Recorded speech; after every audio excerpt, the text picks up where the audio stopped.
All right, thank you all for joining us. My name is April Leverrier, Email Marketing Specialist with Kepware. I will be moderating today's webinar. Sam Elsner, Kepware Applications Engineer, will host our presentation.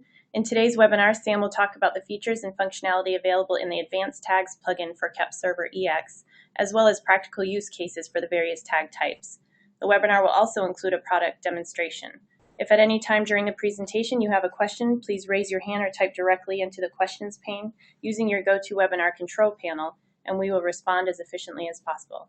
I'll now turn the presentation over to Sam. Okay, thanks, April. Hey, everybody. Thank you so much for joining us this morning or your afternoon, depending on where you are in the world. Today's web presentation is called Math, Logic, and More with KEPServerEX's Advanced Tags plugin. And this is part 2 of our webinar series, KEPServerEX Beyond Device Communications. So just a moment about the series. Like I mentioned, today we're going to talk about the Advanced Tags plugin. In Q3, we're going to talk about utilizing databases with KEPServerEX. In Q4, we'll talk about automation to IT with KEPServer, and that's using the SNMP protocol. And then in Q4 and also maybe a Q1, we'll talk about, Q1 of 2015, we'll talk about the OPC alarms and events plugin with KEPServer and how you can integrate an inexpensive and easy to use alarm solution. Just the first poll question we'll kick off. It's where are you in the world today? So I'm going to kick off the poll now.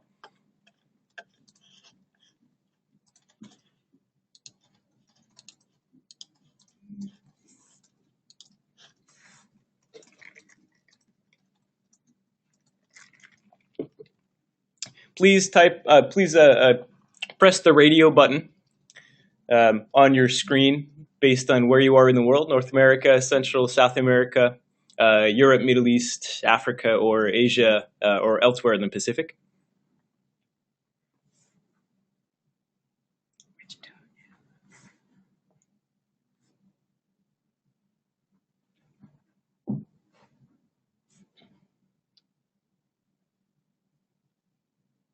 Great. I'll leave the poll open for another 30 seconds or so.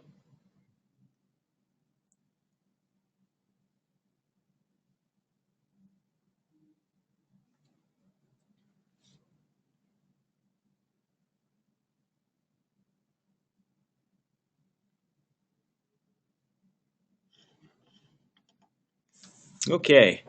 All right. We've got about 86% of folks voting, so we'll close the poll now, and I'll share the results with you. Looks like most folks are from North America, but we've also got significant representation from Europe, Middle East, and Africa. Also folks from Central, South America, and Asia Pacific. And thank you to the folks who are attending in your evenings. We really appreciate it.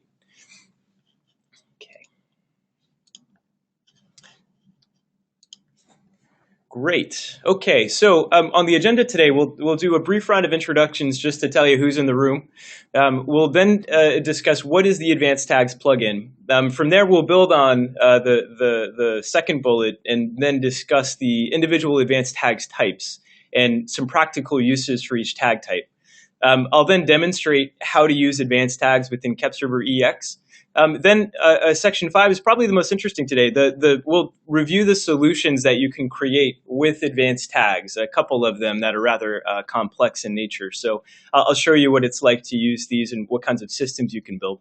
And then we'll demonstrate it, and then we'll wrap it all up. So with introductions, myself, I'm Sam Elsner. I'm an applications engineer with Kepware. I'll be hosting the presentation today. Also with me is Joanne Akvath, another applications engineer with Kepware. She'll be working with all the folks who are asking questions, so she'll be offering prompt responses to those. And then April introduced herself at the beginning of the webinar. She's our email marketing specialist, and she's helping to coordinate and run the webinar. So let's get to it. So what is the Advanced Tags plugin? Well, it's all about data manipulation. So what the Advanced Tags plugin allows you to do is generate new data, aggregate existing data, link data between completely different or disparate protocols, and then conduct also logic and math operations. So you can see the graphic here is just a little example of what you could do with the advanced tags plugin. And the smaller graphic on the lower right side shows you that it's plugged right into the KEPServerEX platform. So there's no other software to run on top of KEPServerEX to get this functionality. All this happens all automatically and all within an instance, a single instance of KEPServerEX. So this leads us to the second poll question. So we'd like to know right now, who of you guys out there use KEPServerEX right now? So I'm going to launch the second poll.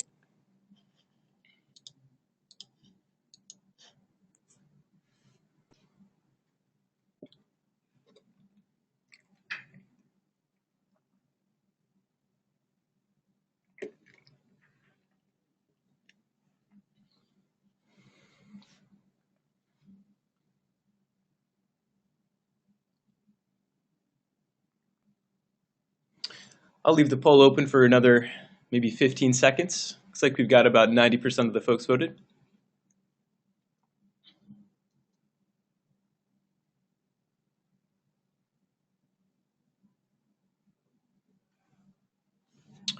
Okay, so let's see the results. So yes, most of you attending the webinar are using KEPServerEX now, but there are a large portion of folks who are not. That's great. And then with our product, it's very possible that it might be used in your environment, but you just might not know about it. So there's a few folks who fall into that category too.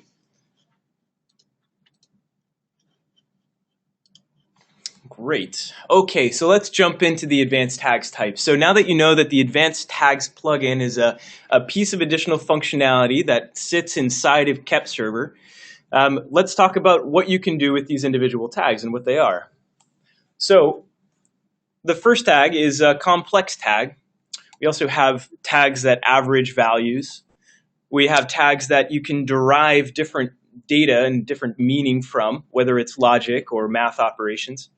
We have tags that offer the maximum value of a data point over time.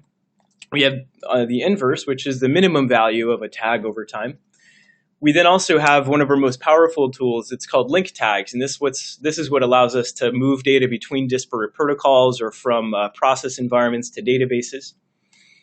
And we also have a tag specifically for Oracle requirements called an Oracle Cumulative tag. So we'll talk about all these tags in detail. The first tag that we'll talk about is the link tags option within the advanced tags plugin. So let's jump into that.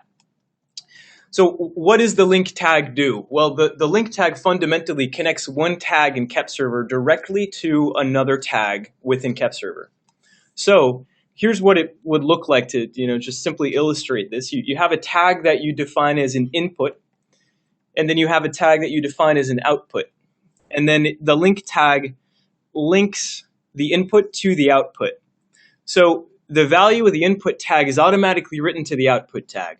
Now, the link tag can also conduct that link, not automatically, but say only when the value of a monitor tag reaches a certain value, or a greater than or less than is not equal to, or you can continually link the input to the output on a static interval. So these settings right here are determining how fast the input is read. Now remember that you always want to read your source for data twice as fast as the average rate of data change, so you can make sure you don't miss any data change events. And so that's telling me I'm going to read the input tag every 100 milliseconds, and then whenever data is different, I'm going to conduct the link on an input value change. So if at time 0 the value is 5, I read it at a time plus 100 milliseconds, the value is 10. Well, that input would have been linked twice to the output. But at time plus 200 milliseconds, if the value is still 10, I wouldn't be writing that to the output. However, I could, if I used, instead of an input value change as my conduct link, if I use static interval, I would be writing continually at the interval that I specify, the input to the output.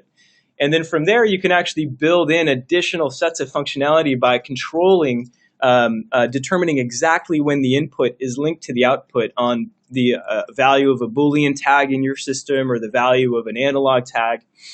So you can build complex systems based on this additional functionality. So let's look at a couple of those. So one really common use for link tags is to share data from one device to another. So machine-to-machine connectivity is really important. It's becoming more important in environments all the time. So linking data through your communication server or your OPC server is one really simple and easy way to do that, to allow devices to share data. So here we simply have an example. I have a GE FANUC, and I want to take data from the FANUC robot controller, and I want to provide that to an Allen Bradley control logics in my environment. So here I've defined a set of input tags. I'm going to read those input tags every 500 milliseconds, and then I'm going to conduct the link on an input value change. So what I would do is link the input tags to the output tags whenever the input tags change in value, thereby creating a pathway, a pipe from the GE FANUC to the Allen Bradley control logics. And both of these devices would be connected within a single instance of KEPServer. So that's a practical use number one, a simple, automatically share data from one device protocol to another. So another practical use would be using the ability for the link tag to only operate when the value of a monitor tag reaches a certain point or a certain value. So in this way, I have maybe a generic, automation controller, a PLC with a Boolean bit. And then I have another PLC that's tied into more closely to my business systems and my alarm systems, let's say. And so what I can do is take this Boolean bit, and when a monitor tag, let's say it's a temperature that I'm monitoring in the first device, when that temperature reaches a certain threshold, in this case, when the temperature reaches, say, 100 degrees, I want to create an alarm in my alarm system. So what I might do is have a link tag that reads a Boolean from my first controller where I'm monitoring the temperature tag. And when the temperature tag equals 100, I link that Boolean bit to the PLC that's more closely tied into my alarm system. Thereby, the PLC that's tied into the alarm system is made aware of an alarm condition by a link tag. So in this case, I would be scanning the monitor tag every X interval, twice as fast as the data would change. So let's say it's 2,000 milliseconds, per data change. I'll read that as 1,000 milliseconds because I want to make sure I don't miss any. And then I will only link input to output when the temperature tag that I'm monitoring equals 100. So what this allows me to do is build in an alarming type structure with link tags so that I can make different devices aware of alarm conditions, only when conditions call for it. So that is fundamentally link tags. So later on, we'll show you some more complex solutions for that. And I'll also demonstrate how to build link tags. But for now, let's move on to the second advanced tags type. And that is derived tags. And this is, again, one of our most powerful, in terms of functionality, advanced tag that we offer within the Advanced Tags plugin. So what does it do? Well, as the name implies, we're deriving different values and different conditions from a series of tags that we're monitoring. So what that means is we're conducting logic and math operations using a variety of standard functions. So here, for instance, I have a derived tag that is equal to 7 when I've defined 2 tags to add together. So my first tag is equal to 3. My second tag's value is equal to 4. Well, the value of the derived tag would then be equal to 7. So in this case, in all cases, the value of the derived tag is the result of the expression that you decide to use. So let's look at some other types of expressions that you can use with derived tags. So I can evaluate, not only can I conduct math operations, I can also evaluate logic. So I want to determine when my 2 tags are equal. So if the first tag that I choose is a value of 9, and the second tag that I choose is also a value of 9, and my operator is logical equals, when the 2 tags are equal in value, the derived tag is going to equal non-zero, which is true, a Boolean true condition. I can also use more advanced functions in addition to the standard math operations of multiply, divide, subtract, etc. I can, say for instance, I can take the cosine of a source tag. So if the source tag's value equals 85 and I take the cosine, well, my derived tag is going to equal 0.0872. Then I can also conduct other types of logic operations where I want to determine if one tag is greater than or equal to another tag. So in this case, I've defined 2 tags. I want to know if I want my derived tag to tell me whether my first tag is greater than or equal to my second tag. So in this case, the answer is false. Tag 1 is equal to 5, and tag 2 is equal to 8. So tag 5 is neither greater than nor equal to 8, so my derived tag will remain false. So let's look at a practical use for these derived tags. So let's say the first, we have customers using KEPServerEX in all sorts of different environments. And one environment might be an electrical substation or electrical system. And let's say I need to calculate what's called a power factor of that electrical system, where I take the current or active power and I relate that to the total power of the system in order to derive a percentage, which is known as the power factor. So in that case, I could use a derived tag. So I would, divide the active power by the total power, and then I would multiply that by 100 in order to reach my power factor, which is 70. So the derived tag called power factor, when this operation is run, and it runs every 1,000 milliseconds, the result of the operation is going to be, in this case, 70, which is a 70% power factor. So let's look at a second use case. Let's say it's a storage capacity alarm, and this is a use case for the logic functions of derived tag. So what we can use this for is to continually, say, monitor the capacity of a weight-based storage system. So I've got my scale, and then I know my scale's maximum weight capacity, right? And I want to make sure that nothing sits on the scale that's larger or greater than that maximum weight capacity. So I've got my actual weight from my scale readings. And again, this device would be connected with KEPServer. The value right now is 2675, and I need to evaluate that as greater than or equal to the maximum weight. And so my maximum weight for the system in this case is 2,500 kilograms. Now, in this case, I'm evaluating the actual weight very fast because I want to make sure that I don't ever miss a weight change. And in this case, the storage capacity alarm derived tag would be true, where the actual weight is greater than or equal to the maximum weight. So what could I do with this storage capacity alarm? Well, I could tie this into an alarm system that exists in the environment for automated alarm reporting. Or this is getting into different functionality within KEPServerEX, but I could easily use this derived tag and use it within the alarms and events plugin in order to create an alarm message based on the storage capacity of the system. So the Alarms and Events plugin is part of an easy and cost-effective alarm system that you could construct using what's called the OPC Alarms and Events plugin. So this is showing you how a derived tag can extend the functionality of KEPServer and create not only information about process data, but also alarm data as well. So that is derived tags, and just like with link tags, we'll show you some solutions that use derived tags later. But for now, let's move on to the third advanced tag type. Actually, no, let's conduct a poll question.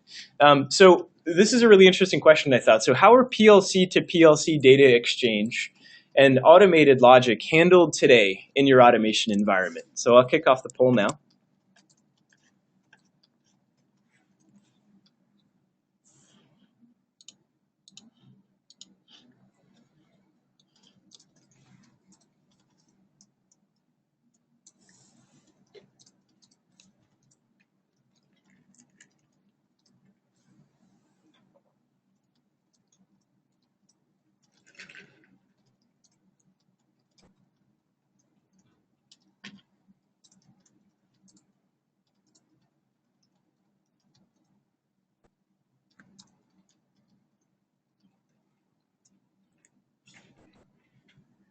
Great. Okay, I'll leave the poll open for another 20 seconds or so. It looks like most folks who voted were at about 3/4.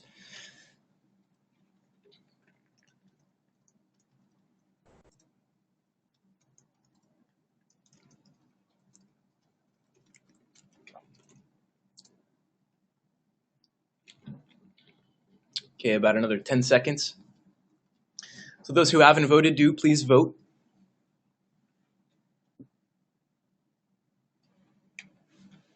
Okay, excellent. So let's see the results. So interesting spread. Okay, so it looks like about 30% of folks handle all logic and data exchange within a PLC or DCS. looks like about 38%, or actually more folks, are handling logic and data exchange in a combination of PLC, DCS, and in PC, so SCADA-based, PC-based SCADA systems. A few folks are also, actually fewer than I thought, were handling logic exclusively in the PLC, and then data exchange is exclusively data-driven. And then we have a few folks who might not be sure. That's just fine. And then also folks who I haven't created categories for, so that's also great information too. So thank you all for voting.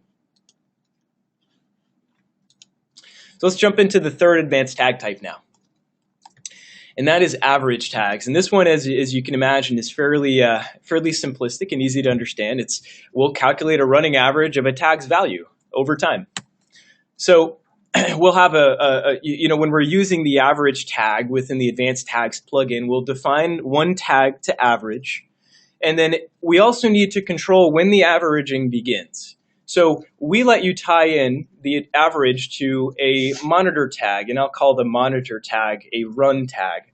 And the averaging that the average tag conducts is initiated by a 0 to non-zero transition of the run tag. So you can define this run tag as a Boolean tag. You can define it as an analog tag. So we're giving you the ability to build a rather complex system for averaging data. And it's rather straightforward. So averaging will continue until the run tag has transitioned from, non-zero back to 0. So in this case, I'm reading the tag's average every 100 milliseconds.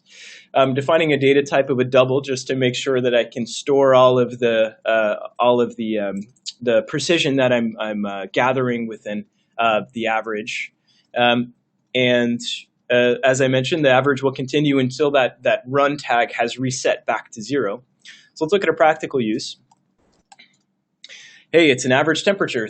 Weather is getting better in Maine, and we're all thinking about warmer temperatures. And average temperature in April is still pretty cold right now. So hence the example. But here we have it's a system that would allow you to conduct an average temperature or reach an average temperature over a set period of time. So if you look at the first white box in the average temperature average tag, we've got the inactive state. I've got the temperature tag is the tag that I want to be averaging, and its value right now is 103.5. Now the run tag is equal to 0. And when the run tag equals 0, I'm not averaging. And the average temp tag, my average tag, is going to have a value of 0. So the next box, the next white box below it, is the initial triggered state, where my temperature is still 103.5, but my run tag has transitioned from 0 to non-zero. So now my average temperature, again, it's an initial state, so it's an average of 1 value, which is the value. So my average temperature tag equals 103.5. Now is where things get interesting. So I'm giving 1,000 milliseconds later, my temperature has changed to 104.5, and my run tag is still not equal to 0, so I'm still averaging. And now my average temperature tag equals 104. And then beyond that, I'm, say, 2,000 milliseconds after the initial state. My temperature now reads 105.5, and my run tag is still non-zero, so I'm still averaging. And my average temperature is now 104.5.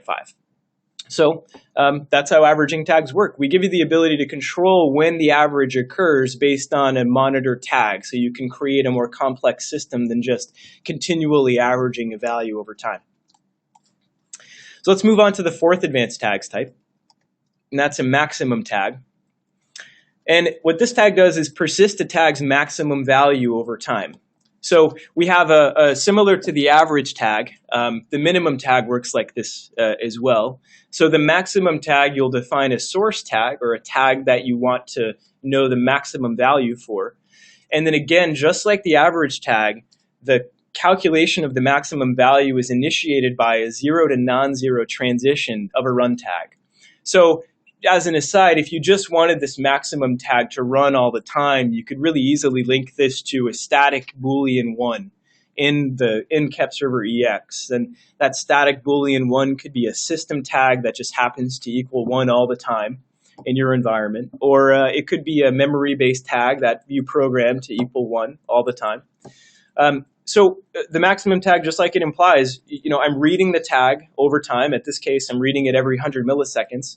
And then the value of the maximum tag is going to be the maximum value that my source tag has reached every time that I evaluate it.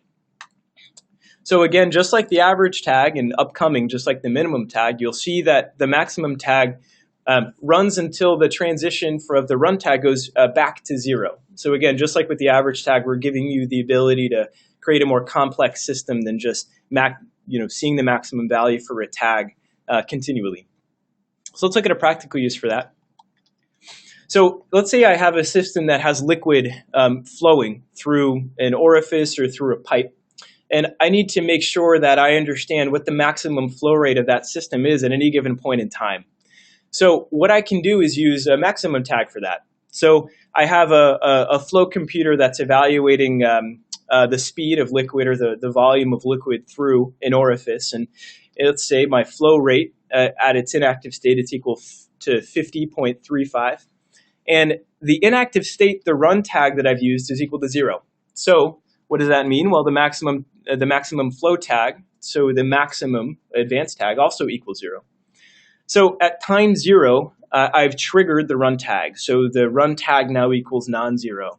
And the flow rate is now 65.67. So the maximum flow then, that actually is an error. It should equal 65.67, not 65, but that's the idea. And then 1,000 milliseconds later, the temperature tag is evaluated to equal 85.21. And the run tag is still not 0, so I'm still providing a maximum. So now the maximum flow tag equals 85.21. So 1,000 milliseconds later, I evaluate the flow rate tag again. And the value for that tag now equals 75.90. So the run tag is still non-zero. That means the maximum flow tag is still equal to 85.21 because, and I apologize for the temperature, it should say flow rate, but the maximum flow tag still has the maximum value of that tag since it's first started evaluating. And that maximum value, as you can see, is 85.21. So even though the flow rate has dropped to 75.90, my maximum tag still reads 85.21. So what could I do with this? Well, I could map the maximum flow tag to a SCADA system to monitor the maximum flow rate of the liquid through the system. And then I could choose to alarm off of that maximum if it reaches a certain threshold. Great, so let's move on to the fifth type, and that is a minimum tag. So at this point, you could probably guess what it does. It provides a minimum value over time rather than an average or a maximum value. So similar, exactly the same as the maximum tag. You choose a tag to provide a minimum, and then the minimum tag, the advanced tag, will run when the value of a monitor tag or a run tag is not equal to 0. So minimum will continue until the run tag has transitioned from non-zero back to 0. So let's look at a practical use for this. Let's say I have a battery bank, and I've got, and I want to monitor charge of the battery bank to make sure that the charge of the battery, I understand its lowest charge over certain periods of time. Let's say I have a battery bank 1 that I'm monitoring. In the inactive state, the value of the bank 1's charge is 3,553.67 volts, and the run tag is equal to 0. At the initial triggered state, the bank 1 has a specific value. It's 2367.73. At time plus 1,000 milliseconds, the battery bank's charge drops significantly to 430.11.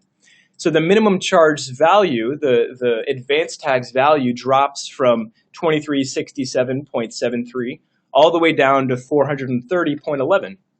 So then at the second time I evaluate the bank 1 charge tag, again, that would be a PLC connected to KEPServer that's monitoring this battery bank, providing us this voltage value. The bank 1's charge goes back to 1,895.89 volts, but the minimum charge's tag still equals 430.11 because that's the minimum value of the bank 1 charge tag since I started evaluating it. So what could I do with this? Well, I could map this tag to a SCADA system similar to the maximum tag. I could create a tag in a SCADA system to record the minimum charge of this battery bank over time for maintenance and alarming. So I could alarm when the voltage of the battery bank is too low, or I could categorically store this data for maintenance issues. So once I've seen the battery bank drop to a certain level, a certain number of times, I know that I need to either deep cycle the battery, or I need to replace the battery altogether, or I need to perform other maintenance on the battery. And this allows you to really easily do that.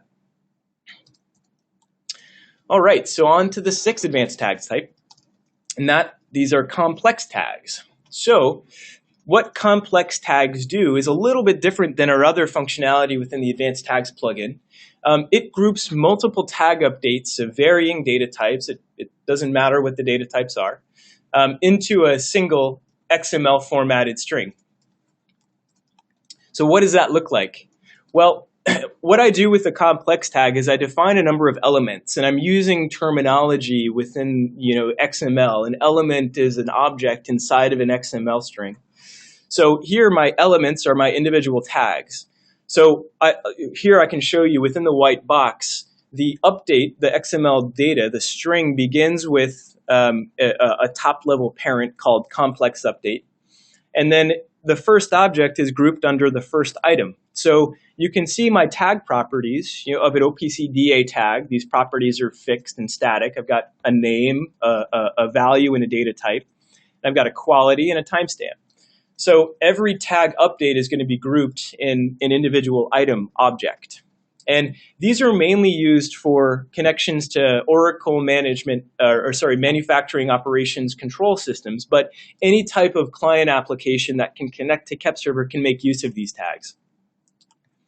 So in addition to triggering on a fixed rate, so I can run this complex tag at a fixed rate and have no matter what updates be published to the client who's observing this tag.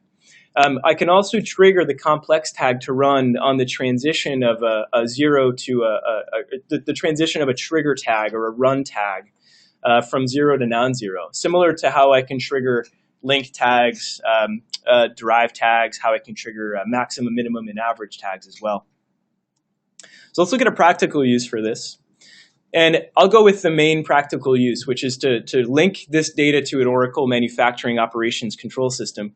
So let's say I have a work cell in an auto plant, and I'm counting parts that enter the work cell. And I've got 3 types of parts that enter the cell. Now, I'm running this on a trigger. And the trigger is linked to a PLC. The PLC is also what is in charge of tallying the parts that come in.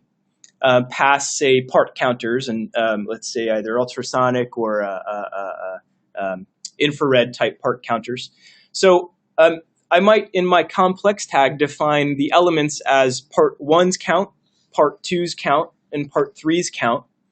And the trigger is going to come from the PLC. So the PLC's logic knows when parts have been entered into the system and when it's ready for those part counts to be pushed to the MOC.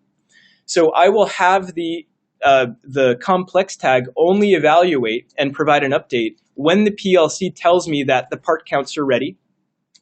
And as soon as it does, I'll send a complex update of the value of and properties of all of those part tags to the Oracle MOC. That's represented by the white box in the middle of the arrow that you can see going to the Oracle MOC.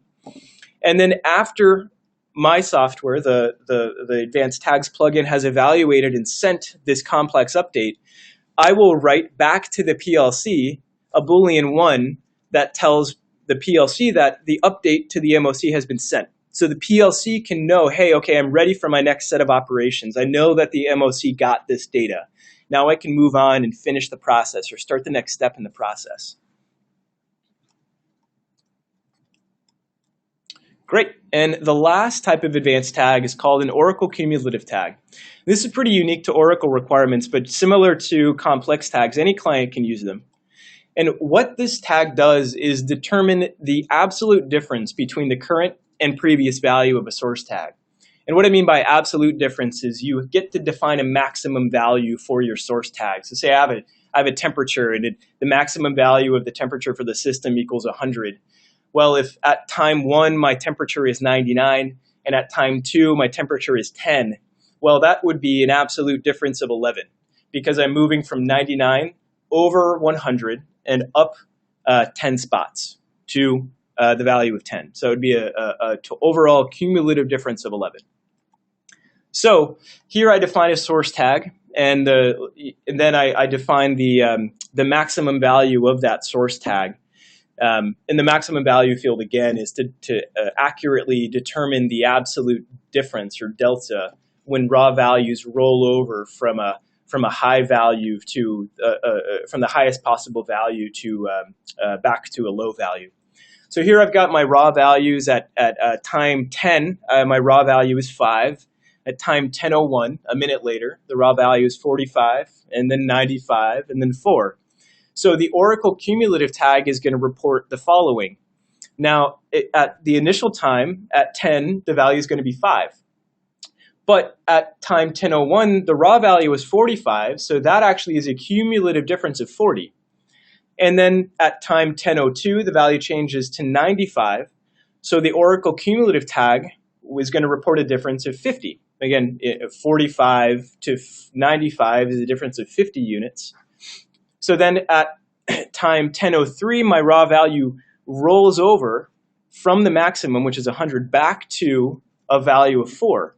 So from 95 to 4 is an absolute difference of 9 units. So at 10:03, my Oracle cumulative tag is going to report a value of 9.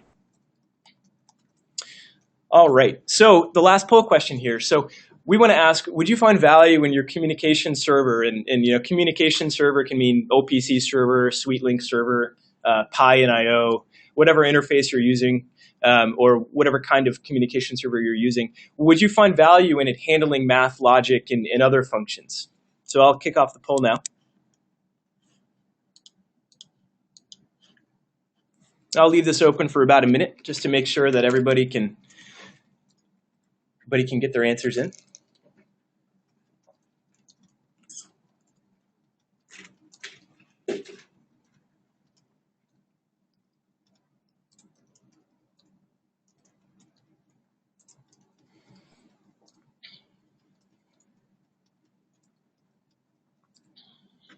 It's been about 30 seconds and we have about 80% voted, so I'll leave the poll open for maybe another 10 to 15.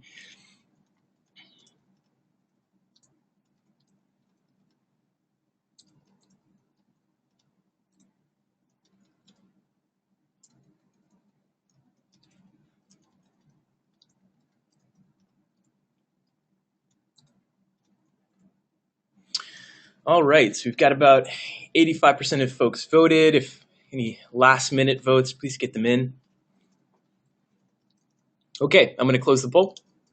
I'll share the results. So most folks would find value in the communication server or the OPC server automatically handling math, logic, and other functions. A few folks wouldn't, and certain environments call for that, let's say. And then other folks aren't sure, and that's an entirely acceptable answer. That's great. So thanks, everybody, for voting. Great. Okay, so now let's get into actually using the Advanced Tags plugin, and I'll provide you a short demo of what it's like to use each of the tag types.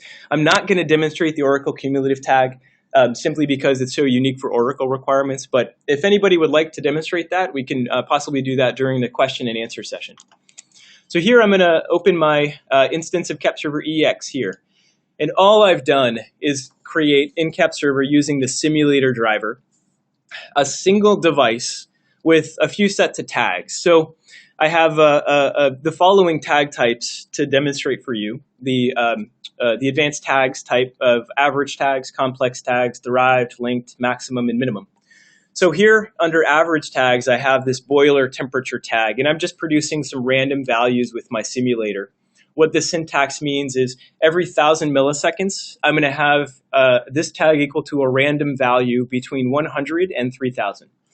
So let's build an advanced tag to evaluate the average value of this boiler temperature. So with all plugins in KEPServer, they're managed from this plugin drop-down menu. So I will click the down arrow, and I'll move to the advanced tags area.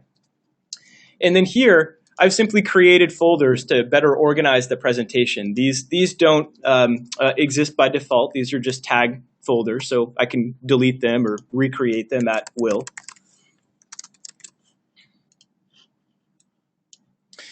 So under average tags, the tag type for average tag is this here, this little icon there. I can also right-click and say New Average Tag. So here I'll say average boiler temperature. I have to give the tag a name.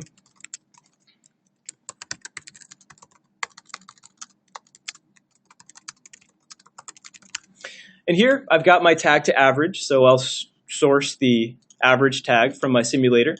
And again, this is just a random value from 100 to 3000, or a series of random values rather. And then I have to define a run tag. We can't run without this. So if you just wanted this to run at all time, you define a tag that consistently does not equal 0. Or if you wanted to build a more complex system, you would define a tag that you could manipulate from 0 to non-zero. So here I've got a tag that I've set up as a trigger. And again, this is just a Boolean tag in my simulator driver that I can control whether it equals 0 or 1. So I'll choose that as the trigger tag, and then I'll hit OK. And then there's my average boiler temperature. It's as easy as that. Now I'll launch Quick Client and actually show you the average temperature over time. So here, my average tag, you have my random values from 100 to 3000 changing every 1 second. Now, here's my advanced tag. The average tag is going to show you the value of the boiler temperature tag, the average value, when the trigger tag equals non-zero. So right now my trigger tag equals 0, so I don't have any value here. So let me go ahead and trigger that value. And again, this is non-zero, so I'm writing a Boolean 1. And now you'll see that the average tag posts the average value over time. There we go. I can even show you. I'll copy and paste the average tag.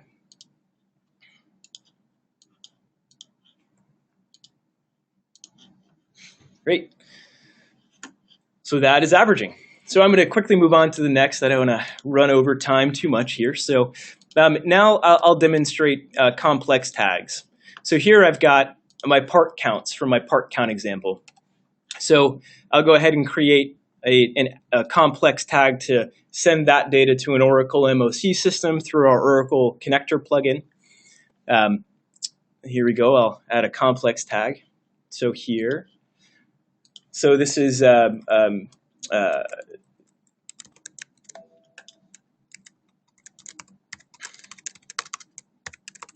the value of the complex tag is going to be an XML string with these elements inserted.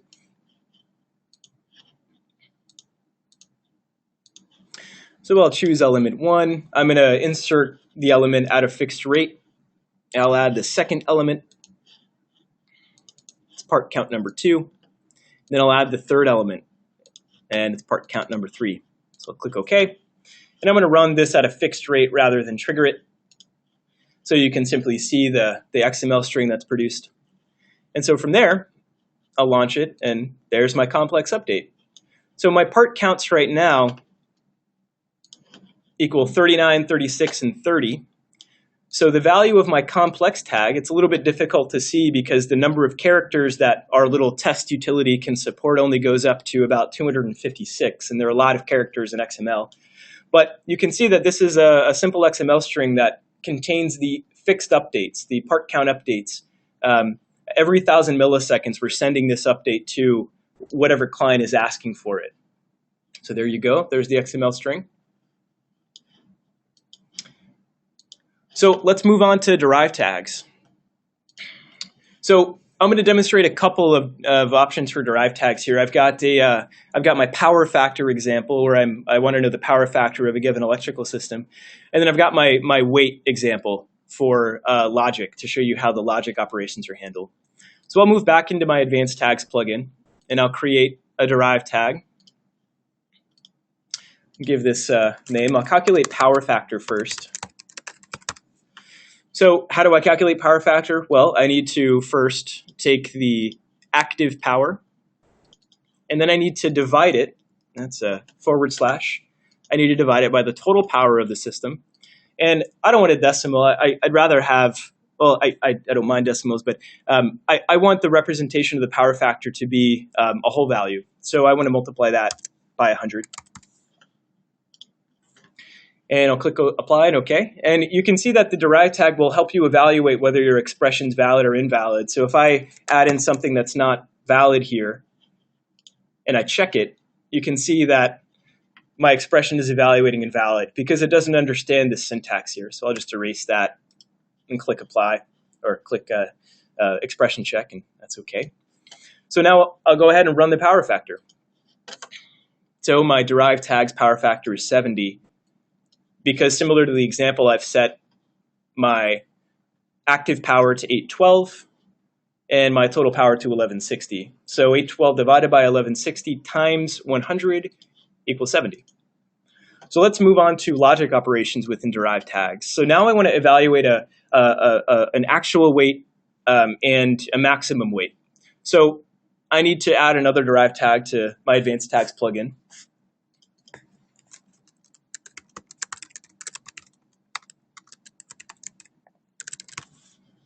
And I'm naming the tag storage capacity alarm. I'll go ahead and add in the actual weight, and I want to know whether it is greater than or equal to the maximum weight. So I'll go ahead and click apply. That evaluates OK. And so now I'll just run my quick client utility. And then let's go and see what those values are before we move forward.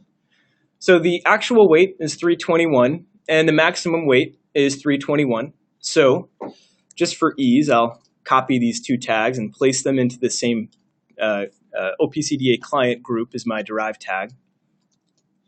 So you can see that the storage capacity alarm tag is now equal to Boolean true because the actual weight is equal to the maximum weight. So let's have the actual weight less than the maximum weight. And you can see the derived tag then evaluates false. So if the current value then jumps to 500, well, that's greater than or equal to the maximum weight. So I would expect that my storage capacity alarm goes back to 1. So it's as simple as that. So moving on, let's jump into link tags. So link tags, in the example, I'm going to take data from my GE FANUC to my ControlLogix device, and I'll do that with a link tag. Both devices are connected with KEPServer. That's how I'm conducting these operations. So we'll add in a link tag.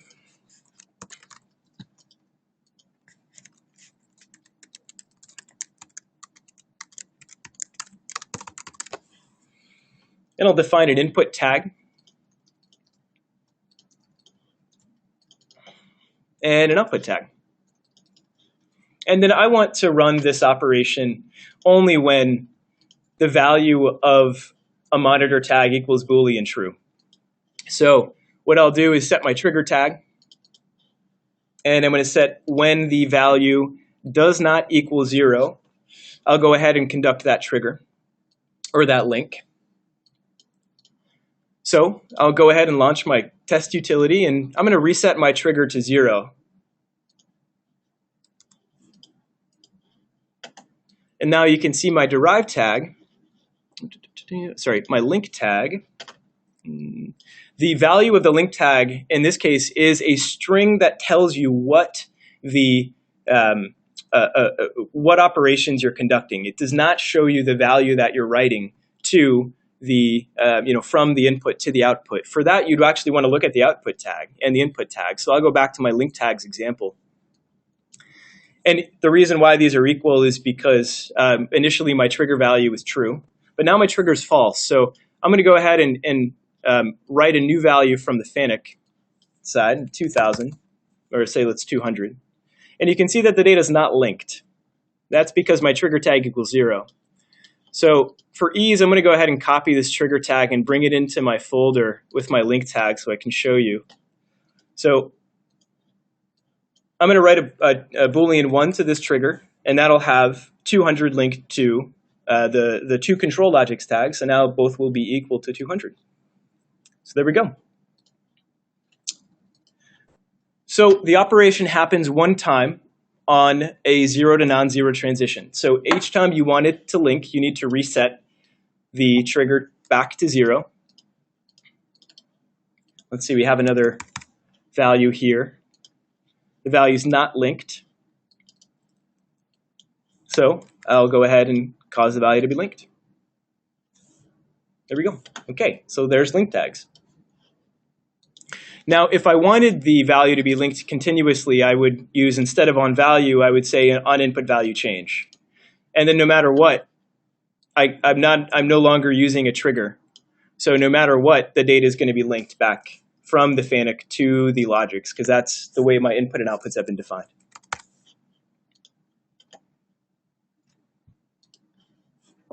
There you go.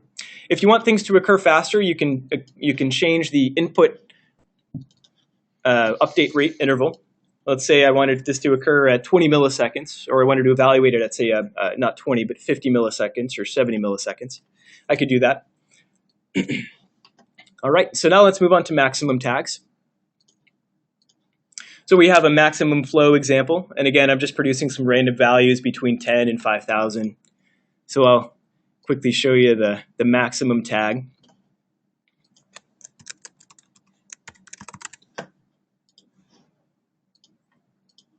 There's my maximum tag example. That's maximum flow. I'll define my run tag and click OK. And then from there, first, let me make sure my trigger tag is a 1. It is, which is good. And my maximum tag now equals 377. So let's see what the maximum value of that tag has been so far. So the maximum value of the tag has been 3566, and now it just changed to 4988. So for ease, if I copied this and pasted it into the folder that has my advanced tag, you can see that if we have a value that's above 499.99 or 4999, we'll show that in the maximum tag example, or the maximum flow rate tag. So there we go. And similar, now let's work on minimum tags. So minimum tag, I've got my minimum charge tag. Again, it's just going to show a random value between 350 and 4,000. And it's going to increment every 1 second. So my minimum tag, which is represented by that icon, or here, go ahead and say minimum charge.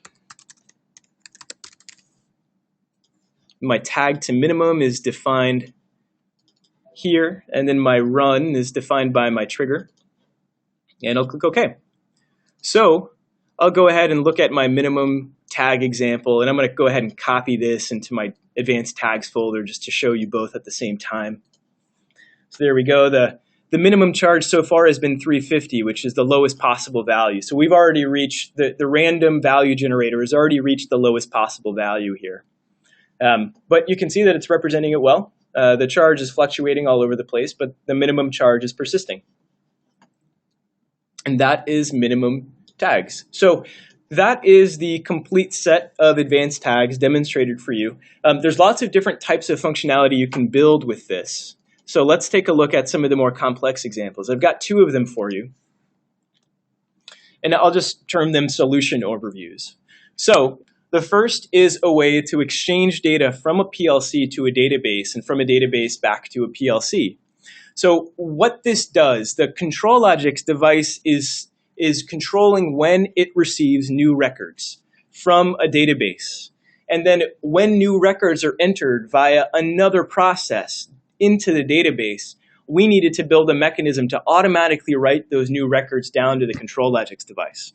So what did we do? Well, we have 2 methods of connecting to ControlLogix devices. We can solicit data, or act as a ControlLogix master communicating to a ControlLogix slave. Or we ourselves can act as a ControlLogix slave, and then you can have your master communicate to us. So for the PLC to solicit data from the database, we had the ControlLogix device send us a trigger value, a Boolean 1, which we linked in link tags group 1. So actually, sorry, that's link tags group 2. So when the single link tag in this group, it is waiting for a Boolean 1 to be written by the Logix PLC to our unsolicited ControlLogix driver. So when this value is written, the link tag, what does it do? It executes a stored procedure in our ODBC client driver. And then those new records, or the records that the PLC wanted, are now provided by the database to KEPServer via that stored procedure that we're kicking off. And how we're kicking that off, again, is by using a link tag to monitor the state of the Boolean tag that the Logix PLC is writing. So when the Logix writes a Boolean 1, that executes our stored procedure and returns a new set of records from the database, which are then, using link tags, the record is automatically written back down to the PLC through our solicited control objects channel, where we're telling the controller, hey, here's a new set of data to write. It's this new set of records. There you go. Then additionally, new data is entered into this database, and the PLC might not know that the new data has been entered, but it needs it. So what we've done then is set link tags group number 1. And what that does is monitor another instance of our ODBC client driver that is issuing a query at a static interval. So the ODBC client is smart enough to know that it should return data to the system only when the complete record has been entered into the database. And whenever a complete new record has been entered, it will conduct that query and source that data.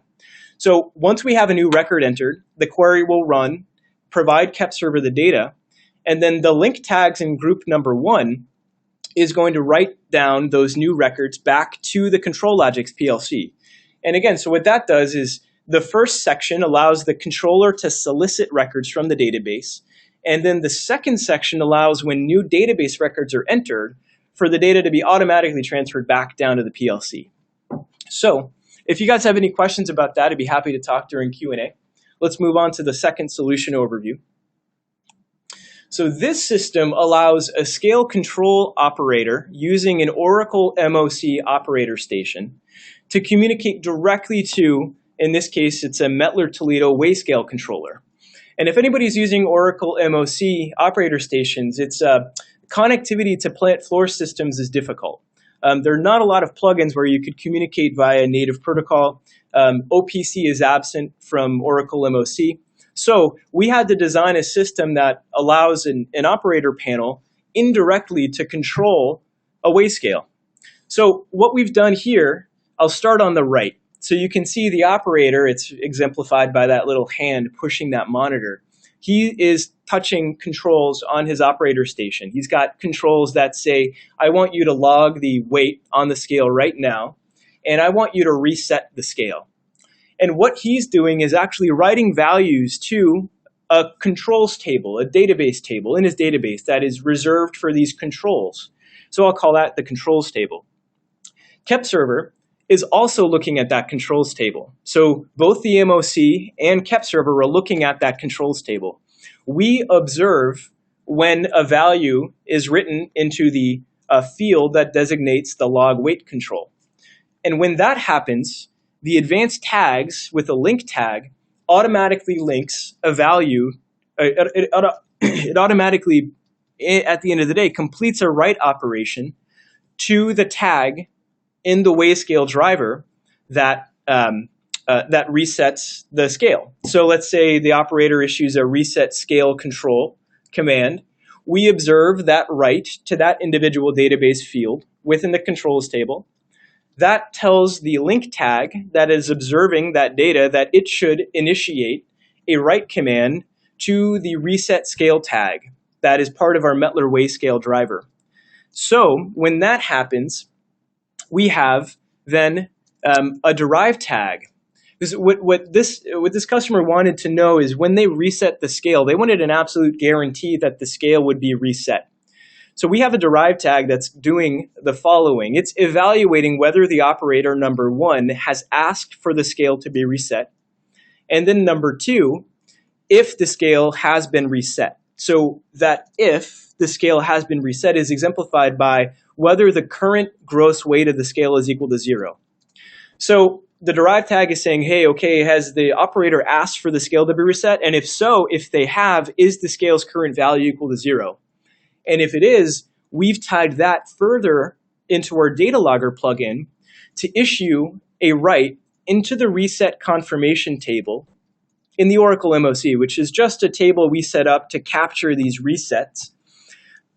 We'll have data logger actually write the existing right now gross weight of the scale back to the reset confirmation table so that they can absolutely see that the scale has been reset to 0.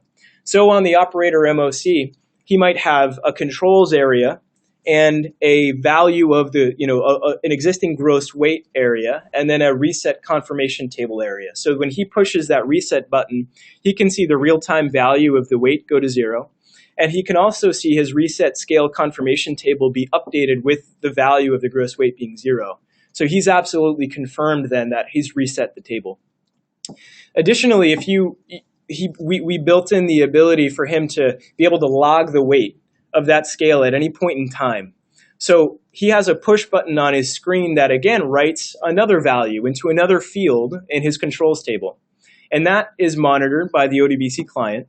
And when that log reset, or sorry, when that when that log weight control is initiated, data logger is actually evaluating that and saying, okay, I want to log the existing weight of the controller or the current weight of the controller when I see this database field equal to a certain value. So that allows the operator on the MOC side to push a button on his screen, and data logger then see that push button and then log the weight of the scale to his weight log table. So we've effectively built, in an indirect way, the ability for an Oracle MOC system to control the data acquisition and scale controls through an instance of KEPServer using a combination of advanced tags like link tags and derived tags, and a couple of other unique functionality within KEPServer. That namely is our ODBC client driver that can connect to the underlying Oracle database, our Mettler-Toledo weigh scale driver to control the weigh scales operation and read the current weight of the scale, and then data logger to publish the actual data, the weights and the reset confirmations back to the Oracle system so that the operator has feedback. All right. So there completes the solution overviews using, so these are more complex examples of using link tags and practically. So let's wrap it all up. Let's talk about the required products.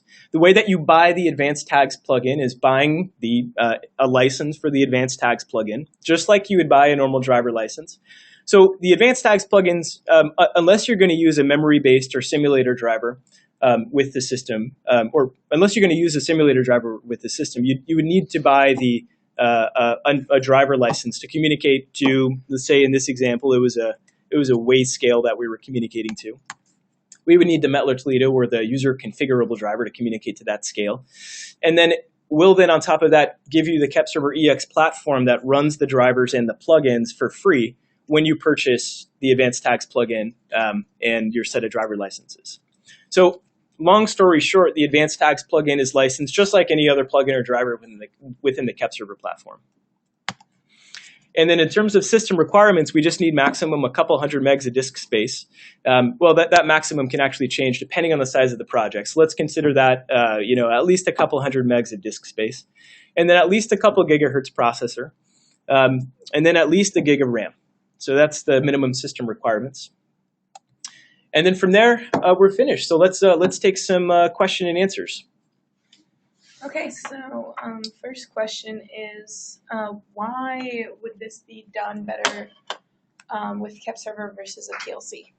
Yeah, so if you can conduct all of this logic within a PLC, that's great. But there are lots of conditions where you might not be able to do that. So let's say if you need to conduct logic and math operations, taking data from a variety of data sources, so multiple PLCs or database tables or operator input, it might be difficult for you to get all of that data down to a single PLC for you to conduct those logic and math operations.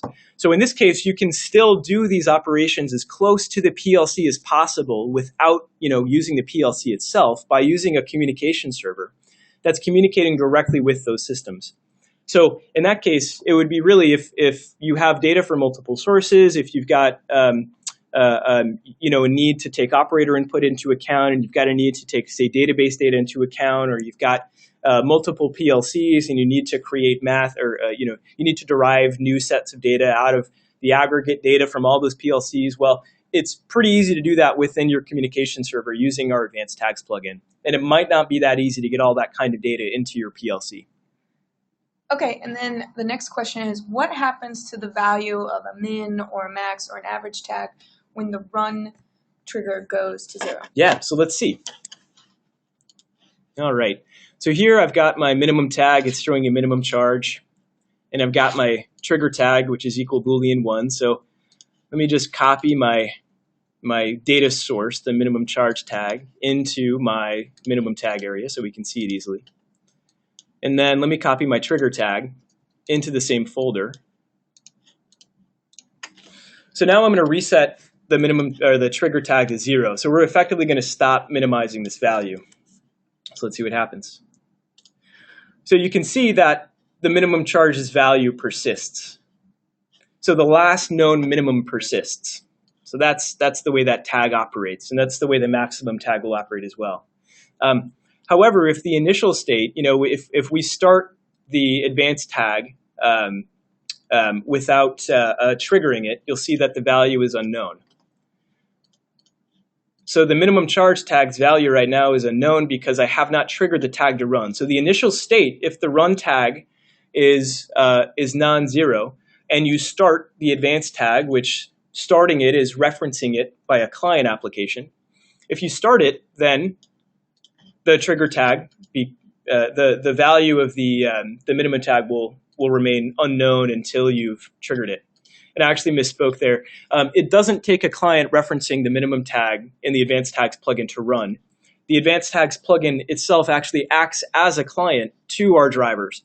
So it's going to be evaluating whether or not you have a client connected. So you could actually conduct lots of logic and math operations and then write the data down to PLCs or databases without actually connecting a client to KEPServer to control any of this behavior.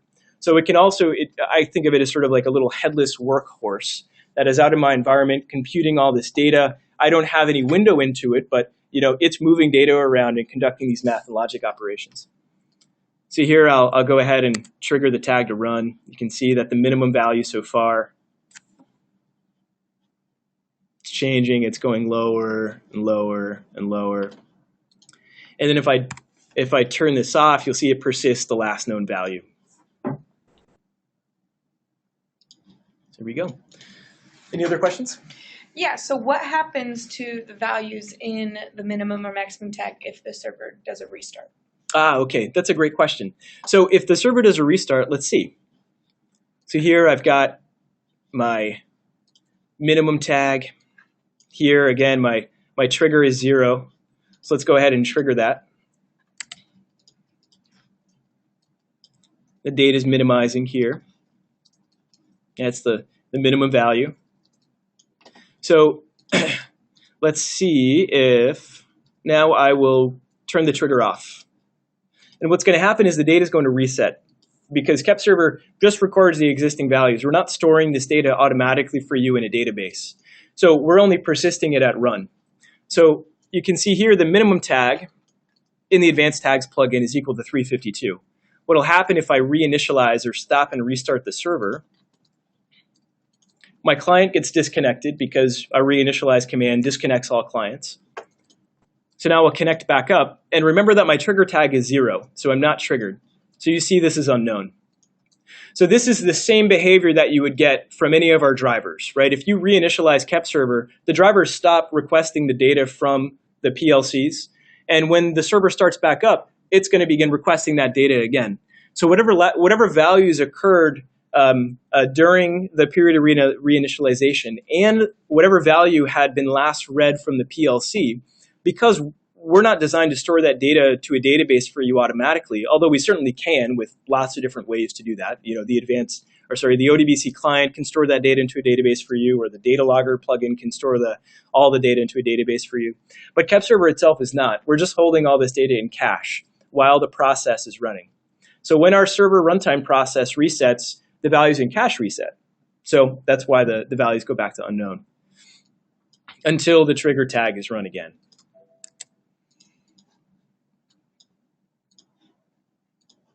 All right, so what other questions? Okay, so we have quite a few people that asked about the difference between link tag and link master. Oh yeah, sure. Awesome. So this is a question that I get a lot. And there are a few differences that are important to highlight, right? So Link master, for one, is a completely separate application from KEPServer. You have then, another process, another application to manage. Link master also allows you to directly connect to different OPCDA servers. So you can, link tags between OPCDA servers really, really easily with Link master. The downside of Link master, it does not give you the extended functionality that link tags does. And what I mean by that is it does not give you the ability to trigger on the value, a monitored value of another tag.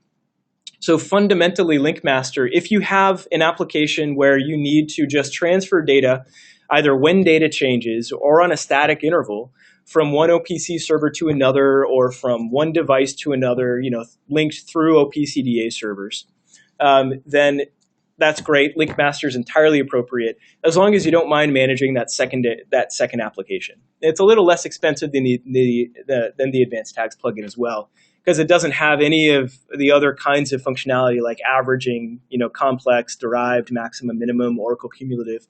It doesn't have any of that. It just links data from one OPCDA server to another, or from one tag to another within a single OPCDA server. So with link tags, you're given the ability to manage all of your data flow within a single application. That's one main difference from link master. And then the second main difference is that you can trigger the link to occur on the value of a monitored tag.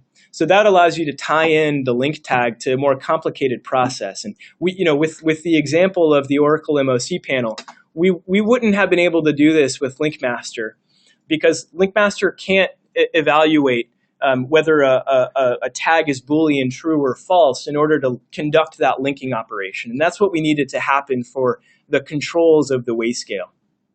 So for more complex and logic-driven and mathematical operations, you'd want to use link tags. But for bulk data transfer between OPCDA servers or within an OPCDA server, link master is just fine. So I hope I answered that okay. I have a little write-up that we can make available too if anybody would like. Okay.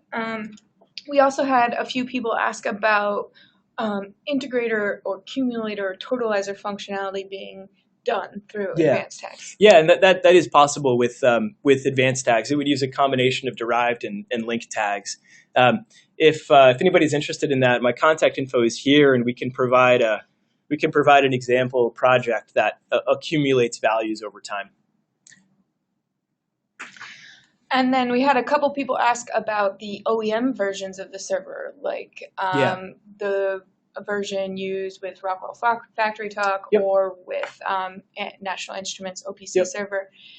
Will this plugin be available for those OEM versions? It's a good question. So generally, the plugins are not available in OEM versions, though some select OEM versions do have that plugin functionality. So if folks are interested to know whether or not their OEM version has this functionality, you could open the application, and all the apps are designed in exactly the same way. Well, you'll have a drop-down menu here. Regardless of the version of OEM that you're using, you'll see this drop-down menu if the plugins are available. If folks just want a list of what the OEM versions do and don't support, just shoot me an email, and we can certainly discuss that. No problem at all there. But by and large, the plugins are reserved for KEPServerEX rather than our OEM versions. And then a couple questions about timestamps. So where are the timestamps coming from for these tags? The timestamps are provided by the evaluation of the expression of the advanced tag. So the timestamp's not taken from the input, or it's not taken from the output. The timestamp reflects the time at which the expression was run.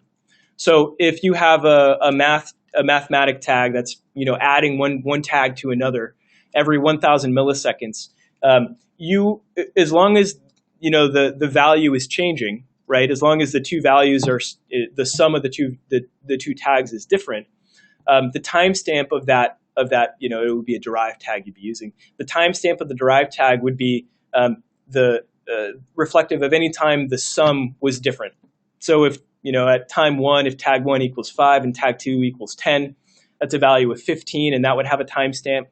At time 2, if the values are still the same, that would not reflect a new timestamp.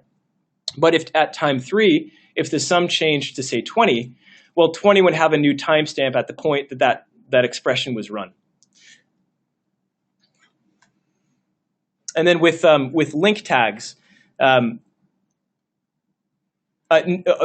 I'll jump into this other question. Are the advanced tags considered OPC-DA clients? And no, they are not OPC-DA clients, but they are clients in that they do use an internal client-server interface. But it has more to do programmatically with shared variables and that kind of thing. It's not a standardized interface like OPC-DA.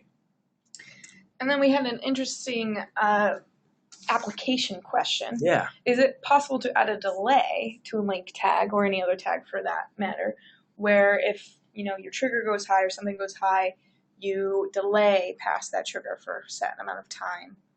Yeah, you could build that with the derived tag.